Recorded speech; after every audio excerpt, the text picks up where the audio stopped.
Aloha, it's Kiana, and here are today's top Hawaii headlines from the editors at the Honolulu Star-Advertiser. Also, mahalo to Longs Drugs Hawaii for sponsoring the show. Head on over to your neighborhood Longs Drugs for all your shopping needs. President Joe Biden formally announced today that he is running for re-election in 2024, asking voters to give him more time to finish the job. Biden would be 86 at the end of a second term, and he is betting his first-term legislative achievements and more than 50 years of experience in Washington will count for more than concerns about his age. The president faces a smooth path to winning his party's nomination, with no serious Democratic rivals. But he still faces a hard-fought struggle to retain the presidency in a bitterly divided nation. The announcement this morning in a 3-minute video comes on the 4-year anniversary of when Biden declared for the White House in 2019.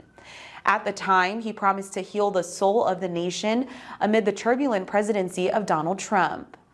In making his announcement today, Biden referenced the nation's political turmoil after the 2020 election, saying that MAGA extremists are lining up throughout the country to take bedrock American freedoms away.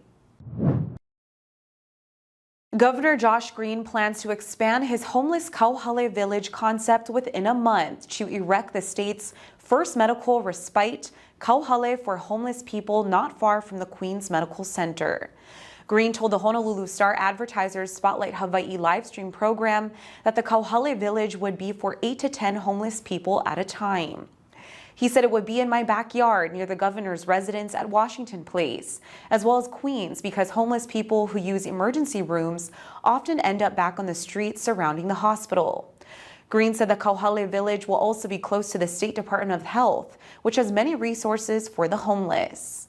Green has been pushing the Kahala idea since he was lieutenant governor, and it became reality in 2021 with the opening of the first one in Kalailoa called Kama'oku.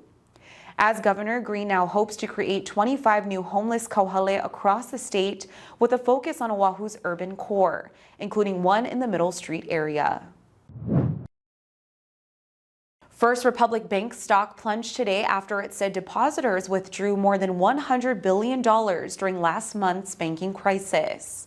Many First Republic customers withdrew their money in March, fearing that it could become the third financial institution to fail after the collapse of Silicon Valley and Signature banks. The San Francisco Bank disclosed late Monday that it was only able to stop the bleeding after a group of large banks stepped in to save it by depositing $30 billion in uninsured deposits. But investors remain deeply skeptical on what path forward exists for First Republic, either as an independent firm or as an acquisition target. The bank says it plans to sell off unprofitable assets and lay off up to a quarter of its workforce of over 7,000 employees.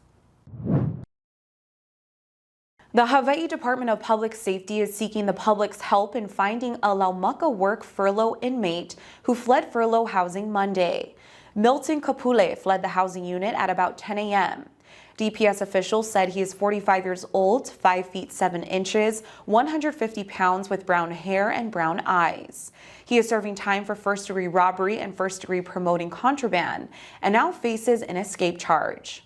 Kapule had been a community custody inmate in the work furlough program with past privileges.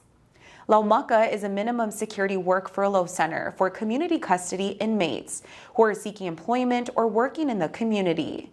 Anyone with information on Kapule's whereabouts is asked to call 808-586-1352.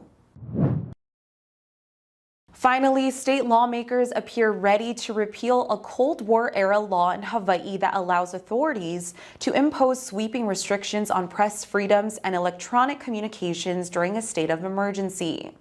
According to the Associated Press, the 1950s-era law allows a governor or mayor to suspend electronic media transmissions during a declared emergency. But opponents say the law's language could now also be interpreted to include social media posts, text messages, and emails, as well as reporting by media outlets. The Hawaii Association of Broadcasters said the existing law appears to be unique among all 50 states and violates the U.S. Constitution's First Amendment.